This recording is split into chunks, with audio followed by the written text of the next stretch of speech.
here's a good question. It says,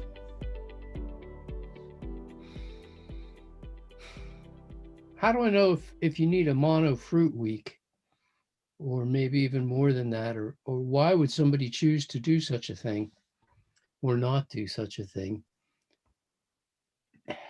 And it's a complicated question, to be quite honest, yet it's a very, very simple question.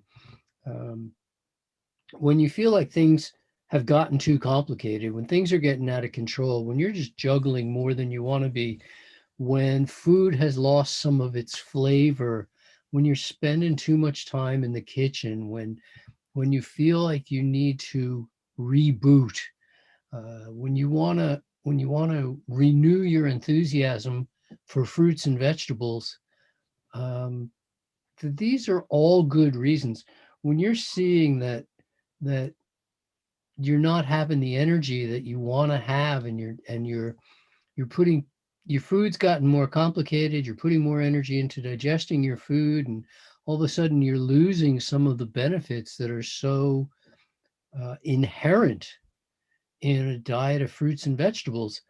Invariably, people tell me when they go on a fruit based program that right away they see how much more energy they feel. It's just one of the things, because the energy they've been putting into digestion, they can now experience in their life. And this difference is numerically somewhere between 10 to 30% of all the calories you eat for a day. So if you eat 2,000 calories a day, you're looking at almost 250 calories, more or less, which is enough to walk 3 or 4 miles for most people. If you're a lady, maybe 5 miles. And so these is there a cut and dry, clear cut? No. This is so subjective rather than objective. Uh, if you're not experiencing overt symptoms where you just go, well, I really need to cut back on this or simplify this or whatever's coming up. I did a lot of monos when my travel schedule got really hectic and I'd only be home for 2 or 3 days. It was just way, way easier to eat bananas for a couple of days and know that I wasn't going to have any leftovers. I didn't have to deal with it. Everything was good. It was really quick and easy. I could focus on what I had to get done. And, um, you know, so there's lots of reasons. Is there a reason not to? Um, oh, sometimes when you're fighting an infection, the best thing to do is not eat anything at all, or just eat mostly vegetables for a day or two. I might not want to mono on fruit if I'm actually trying to beat some sort of an overt infectious process. Mm, otherwise, not, if it's the middle of mango season and you've decided you want to mono on bananas, I don't know if I want to do that. But no, not really any contraindications. Question came in from Dev about how to calculate how much fat one should have in a day or a week or a month. Certainly, we don't calculate by the bite. Do we calculate how many calories we need and work 10% of that? So let's start there, and then I'll get to yours, Sarah. I would say give yourself a rough average for the month. And depending on who you are, is your camera on, Dev? Let me see. Is your camera on? There you are. Yeah. Hi. So if we're looking at, say, you're eating 2,500 calories a day or somewhere around that, if you're an athlete, average size guy, you're eating about 3,000, 3,500 a day. If you're an average size guy and you're not an athlete, then you're probably eating about 2,500. If you're absolutely 100% sedentary all the time, you might not be eating more than 2,000, but your calorie intake is roughly, um, if I can say this, roughly assumable at about 2,500, which means that you're looking at about 250 calories from fat to certainly less than 400 calories from fat as your goal, which is about 3 grams of, I'm sorry, 3 ounces of nut butter or an avocado, a big avocado daily, something around that size is about the amount of fats as an average for the day. And if you're just kind of playing with it, you might find that you do better to have some days where you don't have any overts, or some weeks where you don't eat any overt fats at all. And then just because it affects your mindset, like it used to be a bag of almonds was really good for me, but then after I did a couple of months of no fats at all, like 3 almonds seemed like a lot for a while because it was such a big, such a change from having none. So, nah, you don't really have to calculate and work it all out and get carried away. Um, the average lady can easily eat a half an avocado. The average guy, if he's eating more than the average girl, can eat, pretty close to an average size avocado a day. And that it just works out. Is that good enough? Do the job? Okay, so about overt fats from Sarah, and I'll get back to the other ones that were written into. I want to keep alternating back and forth. Are overt fats necessary? Well, nobody really knows, is the answer to that, Sarah, because nobody's ever tried to do a lifetime without them. Um, and we don't really know.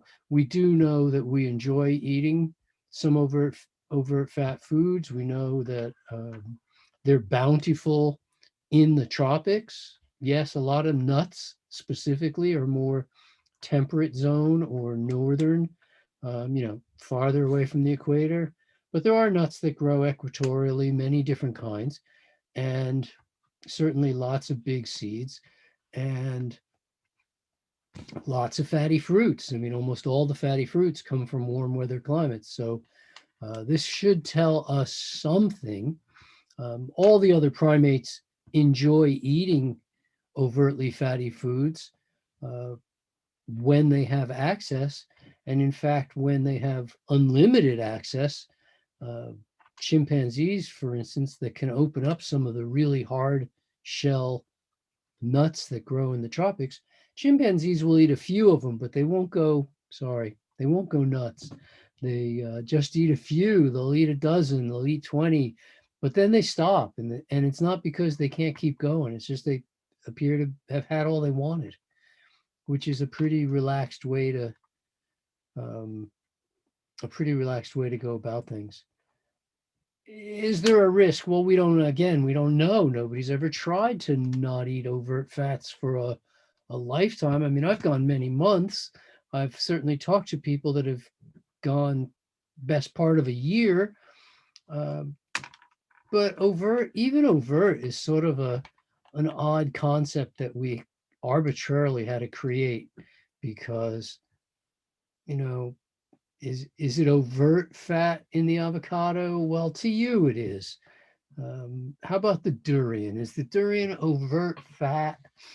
I mean, according to some websites, durian's only 25% fat um, by calorie, although some websites say 40. I mean, there's a big divergence there, but um, so we don't know. But also, some durians are far more fatty than other durians.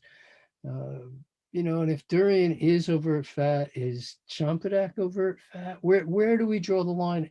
At what point is it not overt? With some lettuces being 15 to 18% of their calories coming from fat, does that make them overt? Well, no, there's so little fat. Do you see the problem? Um, Hopefully, you see the problem. I would say, like, if I wanted to try to go without fats for a period of time, certainly we're still getting plenty of fats in our food. Um, and and and if you did a year or two with no overt fats and everything was just going so fantastically well for you that you wanted to keep going, I would certainly be willing to say, sure, keep going, um, until you start to bump into some sort of problem that might maybe could be have something to do with the fats.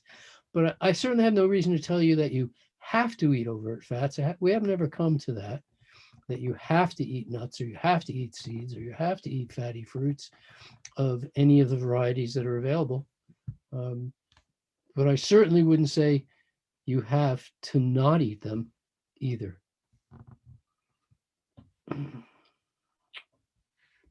Rachel, will get to you in a minute, but let's look at this other question because there was two questions. There's a question here. What would I say to a person who's struggling to stay raw? First thing I'd say is, well, we run a program with the Rawsome Year, um, and that helps. Um, and enlisting the help of other people helps. Um, in Alcoholics Anonymous, for instance, you have a sponsor, you have someone you can call when you're tempted, that you're supposed to go to when you need help. I I'm in favor of that sort of concept of enlisting the help of friends who are supportive and gathering together with them on occasion, to utilize them. I mean, much like we're doing here, Let's Cook Raw. I mean, we're getting together every week to reaffirm our convictions, but to also learn from each other as much as we possibly can, and audio and video and chat and whatnot, and bringing in what 30, 40 different chefs already to show you tricks. Every single one of them has had a trick up their sleeve that they've been able to share with us. I mean, it's been pretty amazing. Every single one of them has shown us something that we pretty much never saw before. So, I mean, you should have learned a lot in the course of just watching this program. Um, what do I say? I say that people eat what they want to eat. In fact, people do what they want to do, and it's pretty hard to stop them. So, if you're struggling to stay raw, it's in your head. It's because you don't really want to go raw. Or at least there's a part of you that doesn't really want to go raw. And until it does, you will struggle, because, I mean, everybody wants the best of both worlds. Everybody wants that. Everybody wants their cake and eat it too. It's just part of how we are. There's there's very few people willing to commit to one world. Hence, we see, divorce rates above 50% and things of this nature. We see a phenomenal number of people who've given up on their figure and physique. They've given up. I mean, that's sad. So, I mean, they don't even want the best of both worlds. They just want to eat. It's a I mean, we're dealing with addictive chemistry in cooked food that is admittedly tough to overcome. You have to have a strong reason why. So for me, what do I say to a person who's struggling to stay raw? I say, you need to list your reasons why. You need to list those reasons and put them in places that are important to you, like on the refrigerator door and on the pantry door and on the steering wheel, and they need it on your pillow, and it's the last thing you need to say to yourself at night, and the first thing you need to say to yourself in the morning is, what do you really want? What are your convictions? What, how reliable a person do you want to become? How much do you want to grow into the person that you would have been super proud of, had you seen them 5 years from now? Who do you want to be 5 years from now? And if that's who you want to be 5 years from now, why not start today? Why not just start today? I've worked with plenty of clients and I won't name names, but I've worked with plenty of clients over the years who, if they get sick enough, they start raw foods until they feel better. And then the next thing you know, they're back off the program over and over and over. Never lost the weight, never gained the fitness, never really got all the benefits that could have accrued had they just done a decade or 20 years of raw foods. And instead, they just sort of dabble with it from the edge. And I'm not knocking that. If people want to, the more raw food you include, the better it is for you. But if you want to get to you know,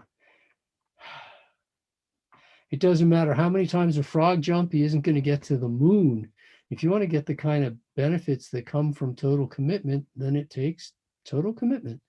So what benefits do you really want?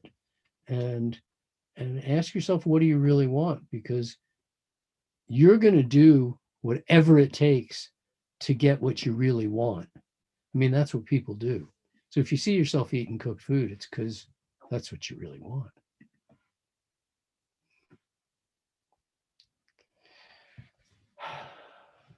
I have an interesting question here about giving up salt. If I can name names, I guess. An interesting question, I think. Have difficulty giving up salt. I've tried juice fast, water fast, replacing with celery, kelp, tomatoes, herbs and spices, or other salty vegetables, but nothing seems to work. Any questions? Well, yeah. In fact, you're on the right track, but usually it's a case of too little too often, or not often enough, or not long enough. You want to replace salt. You have to really replace salt. And as long as salt is an option, I mean, we're almost back to the question before, aren't we? As long as you consider salt to be an option, then you're going to go for it. There's got to be a point where salt becomes off limits.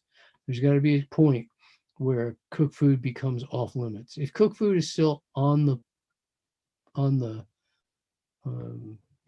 menu, well, then it's going to be on your plate.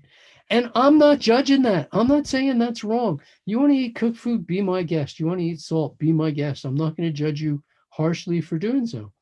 But if you want to make the decision that you want to get past that, then it can't be on the menu just calling your name all the time. It's going to be like that movie, what's it called? A Beautiful Mind, where the guy says, the crazy voices and the imaginary people that I see, they're still there and they still talk to me, but I don't talk to them. So, salt might call your name, but I just don't talk back. I just don't answer. I don't say, oh yes, salt. Oh, I miss you so badly, salt. Again, we're going to look at our reasons. Why are we giving up salt, and do we really want to substitute for it with something else, or do we just want to get past it? For me, I don't know that I certainly wouldn't say water fast would help, because this drives your sodium as low as it could possibly go. But if you're going to replace with celery, for instance, I don't eat salt. I mean, I haven't eaten salt in so many decades that it's silly. In fact, it's been 50 years since I gave up salt, as of this month, actually. So,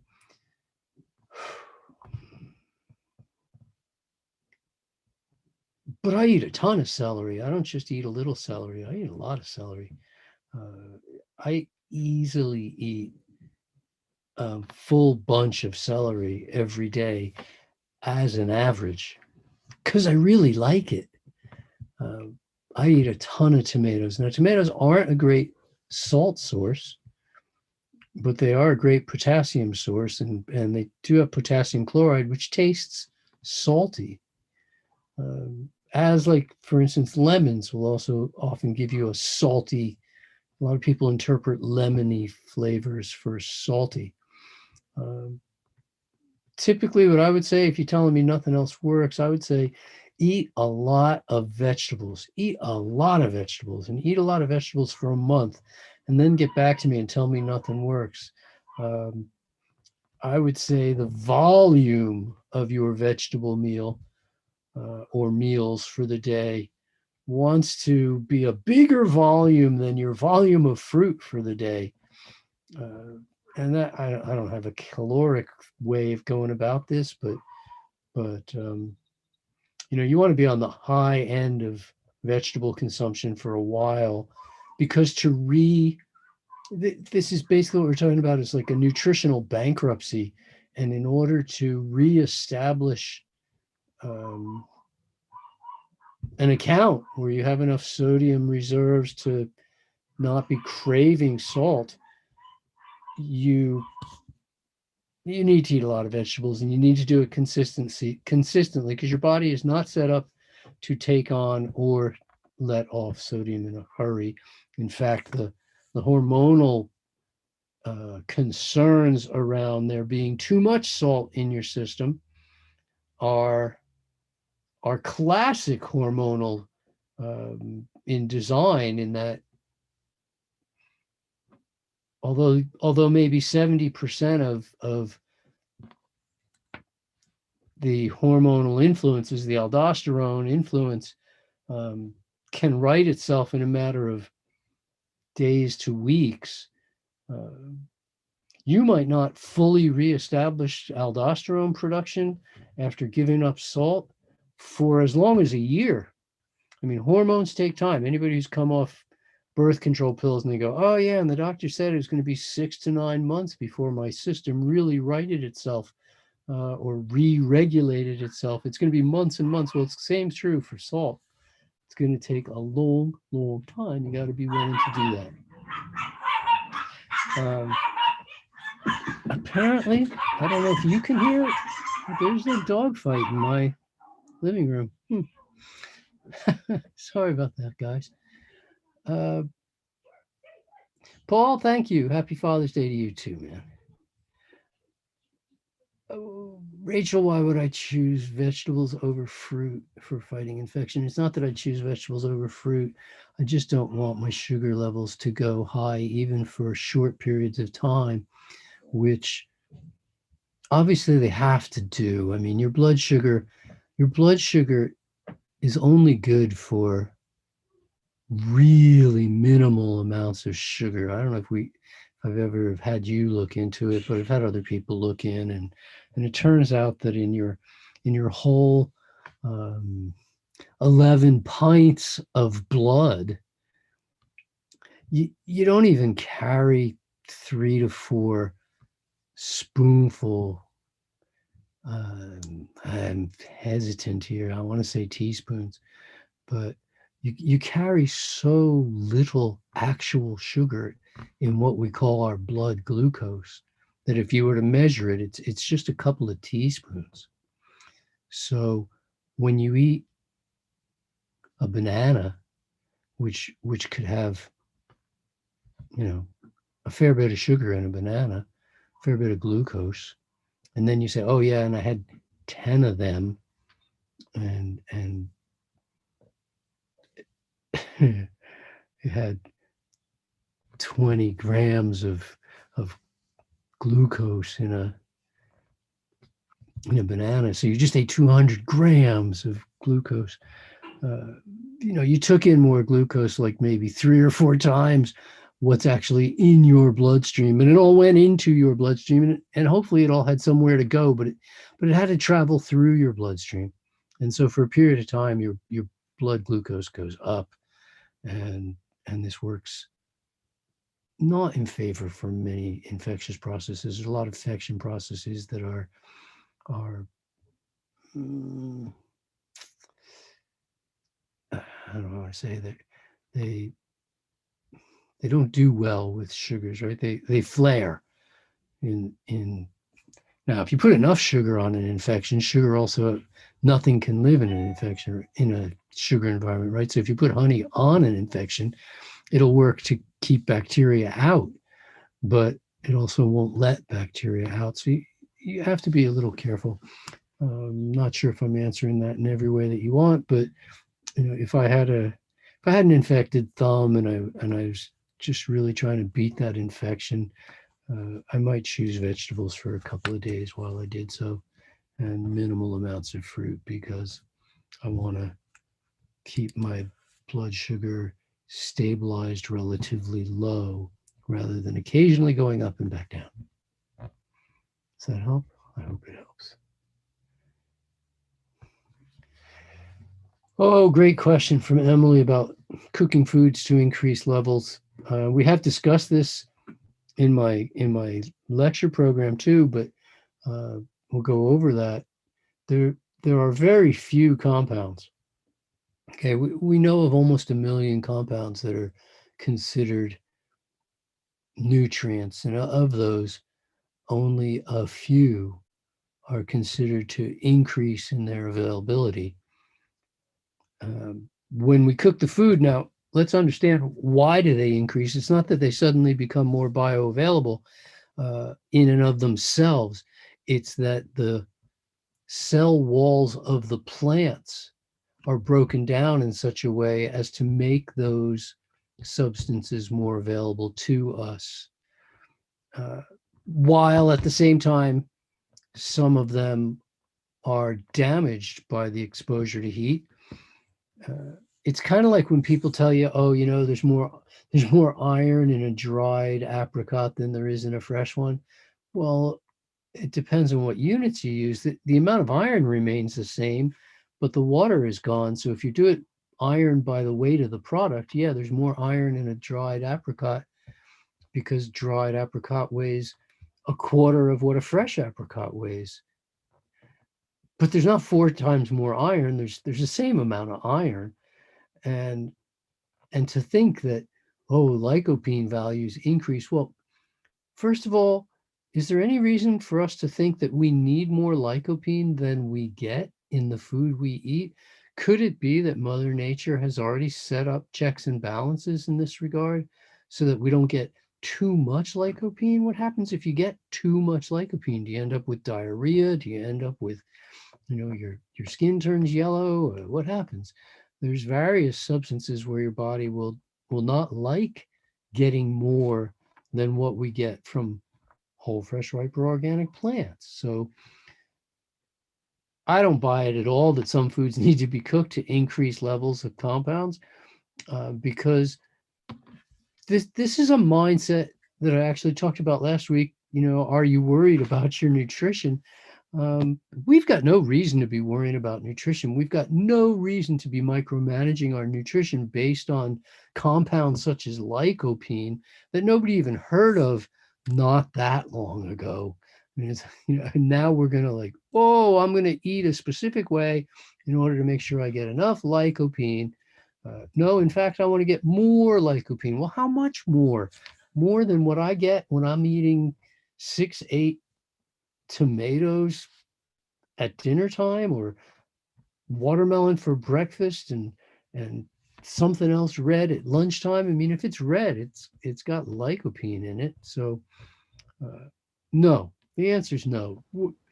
This is people trying to pull the wool over your eyes to say, okay, yeah, we understand that there's roughly 1 million nutrients, and that 999,905 of them, are damaged, deranged, or destroyed when we cook food. But there's 95 others where the levels available to us increase if we cook our food. And so I'm willing to give up the 1 million in order to get the 100, to get more of the 100 than I would normally get if I just ate my food raw. I mean, I'm sorry, it makes no sense whatsoever. Why would you give up 1 million nutrients in order to get more of some nutrients you're already getting anyway?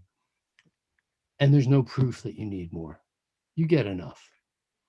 Lycopene's an anti-cancer agent, and the big cancer causing factors are all from cooking your food. So we're going to cook food to get more lycopene in order to create more carcinogens in order to need more lycopene.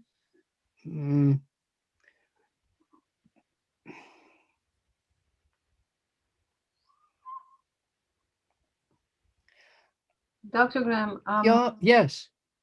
Paul actually asked a question about K2. I'm not sure if, because you K2. I haven't been up K2, but I'd love to climb someday. Paul, you want to come with me? That'd be great.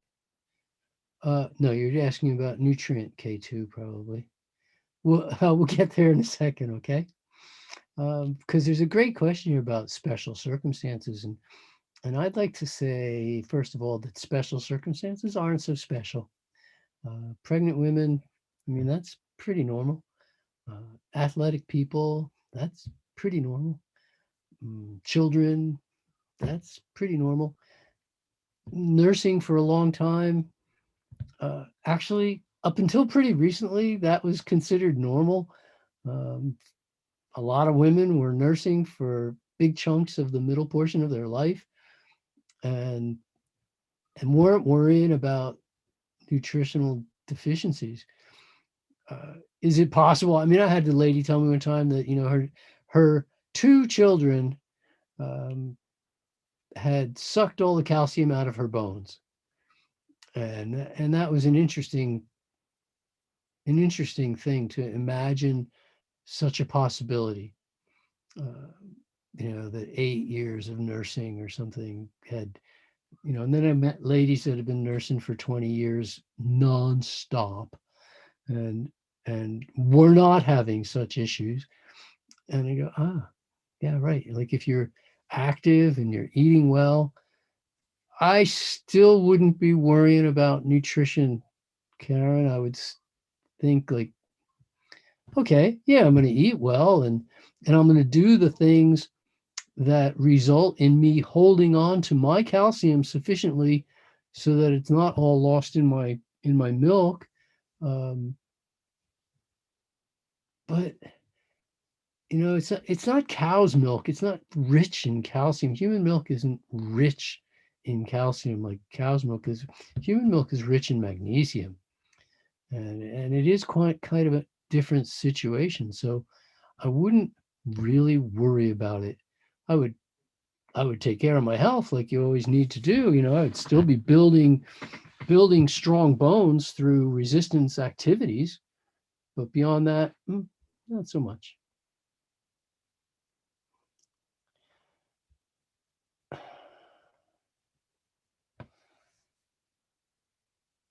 Oh, Paul.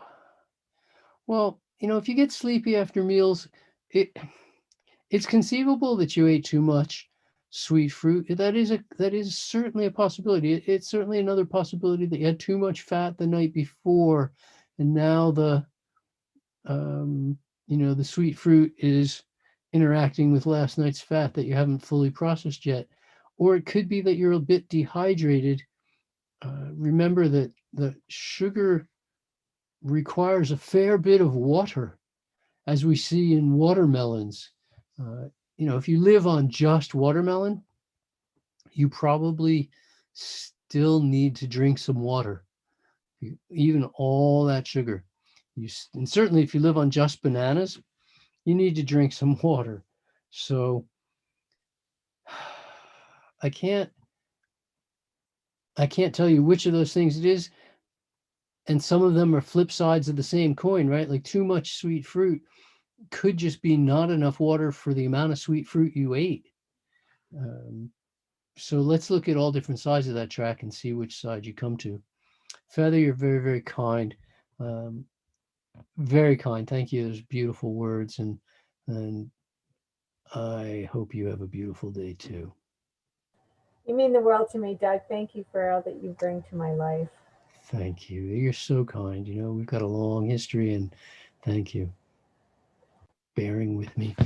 What time is best to have breakfast, lunch, and dinner? I think best time to eat is when you're hungry, although your body does enjoy the heck out of being in a routine, and bodies tend to respond pretty well to routine.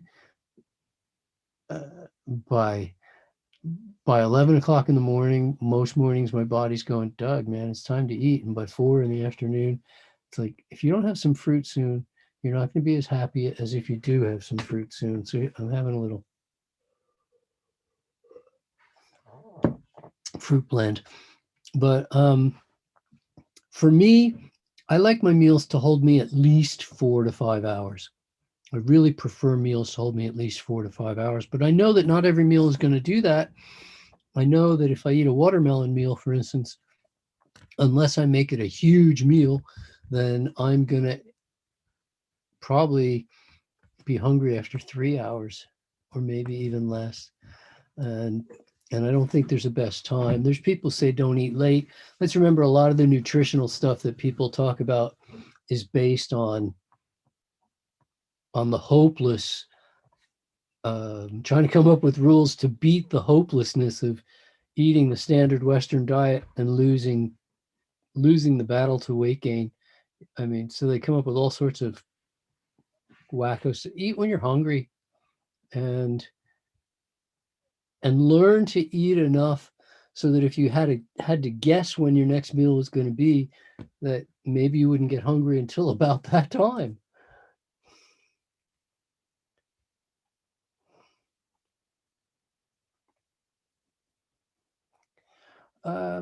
Wendy, I don't drink much water.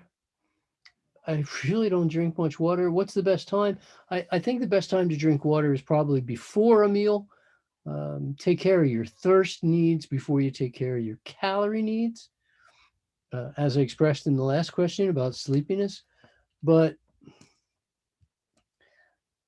this isn't the same as eating, we're not eating this high protein, high fat food where we need our digestive enzymes to work so aggressively in order to digest our food that if we water it down, we're going to end up in trouble. It's not like that. So this whole thing of don't have a sip or two of water with your meal, that's bad. Or, don't, if you're thirsty after a meal, don't drink. I would rather say if you're thirsty after a meal, learn that you should have drank before the meal. And and you can pretty well estimate how much water you need to drink based on the color of your pee of late.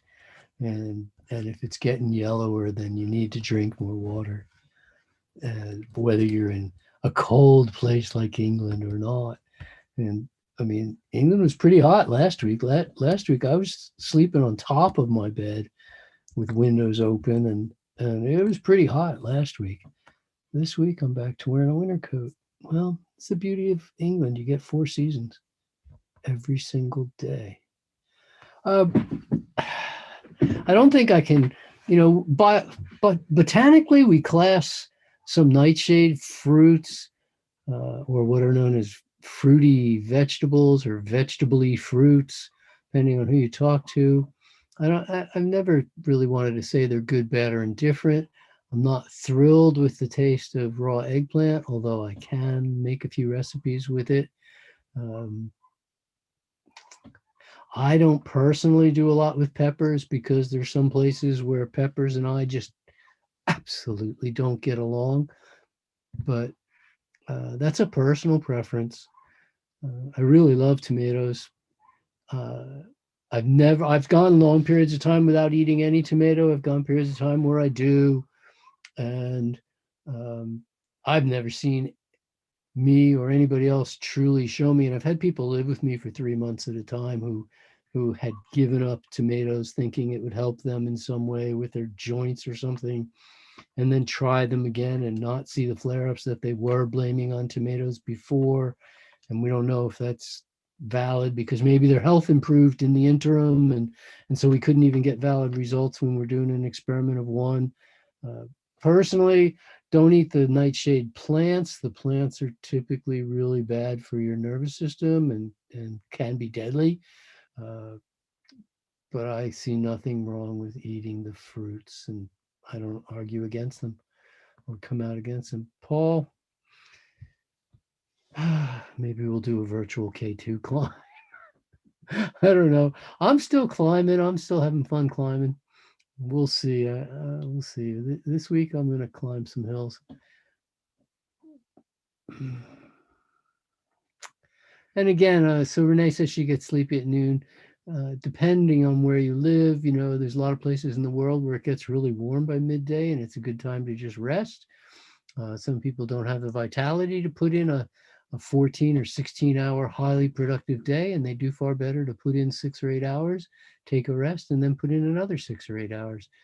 I'm not a fan of dry fasting. I recommend highly against it.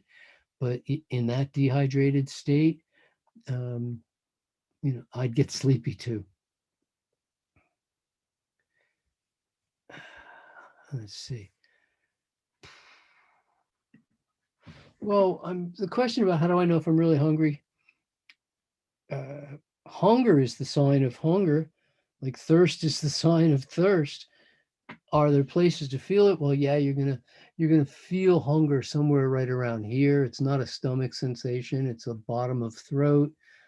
Thirst is up top of throat, even into the mouth. Hunger is a little lower than thirst, but not a whole lot.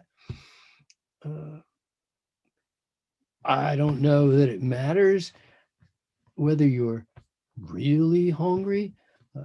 Pretty much the way to tell if you're really hungry is if food looks good. So let's differentiate between hunger and appetite, perhaps.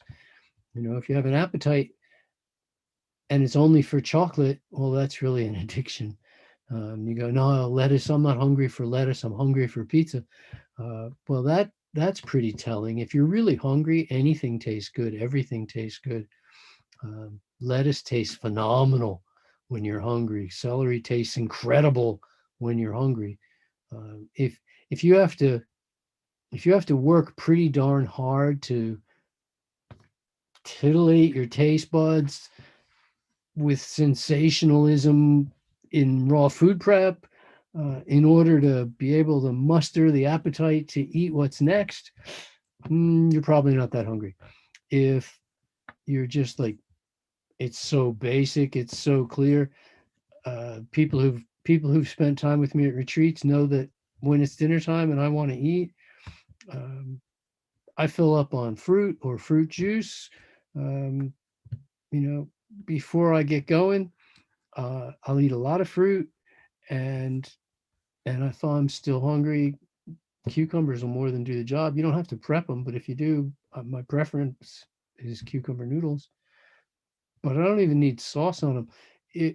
If you have to do a lot to your food in order to get yourself to eat it, it's probably time to skip a meal. If skipping a meal and then you just then you're like really hungry. Then you know you're hungry. Then you'll know what hunger feels like.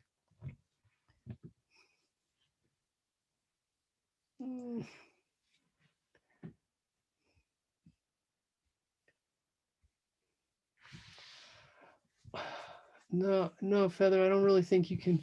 I can't really say that if you eat too much fruit, you're going to get the same results as having a bit of extra fat in the blood, because the difference being that when you have, let's say all you've eaten is bananas for the last 3 days. So in terms of fat in your blood, this isn't an issue, right? You've just been eating bananas. And then one time you just go, I'm going to eat bananas. I'm going to eat as many as I can for some unknown reason. I'm going to eat as many as I can. I'm going to just, okay. And your blood sugar goes up. But it comes right down because there's somewhere for that sugar to go. And as long as, if you have 1,000 hotel rooms available and 900 people check in at your hotel, well, for a moment or two, there's going to be a very busy front desk, which is your bloodstream, is the front desk. But then everybody just starts going to hotel rooms really quickly, and all the sugars go to cells. Whereas if you have too much fat in the blood so that you can't process the sugar, and then 900 people check in to your blood sugar, and your blood sugar levels rise up by 900 calories worth of glucose, it's got nowhere to go. It can't get out of the bloodstream. That's the whole problem with the fat. All of a sudden you've got sustained elevated blood sugar, or if you want to be accurate, sustained elevated blood glucose.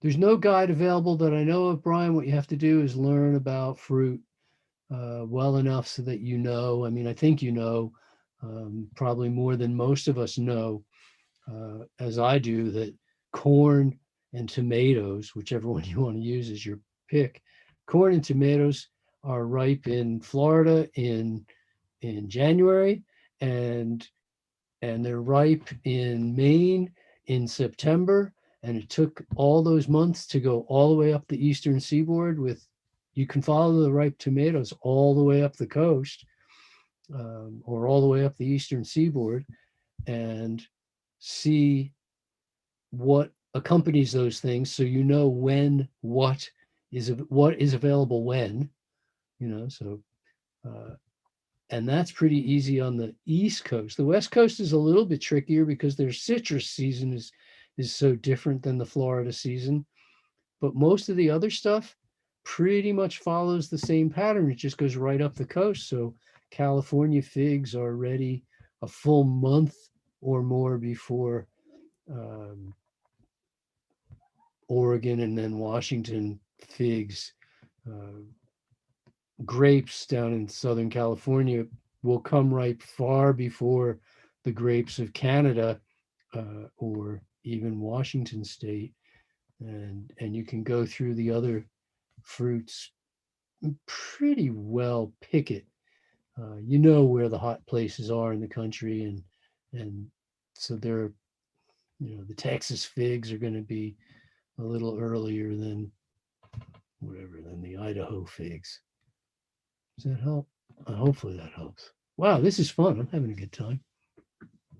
The hotel blood sugar. There you go, Carrie. That's how it works.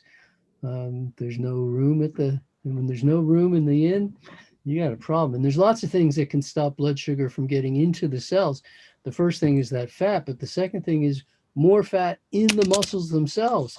And if you haven't been processing lots of glucose and kept your digestive or kept your dietary fats relatively low, then some of that fat's going to end up inside your muscles. And then the rooms are all full, because if there's fat inside those muscle cells, they don't really want sugar.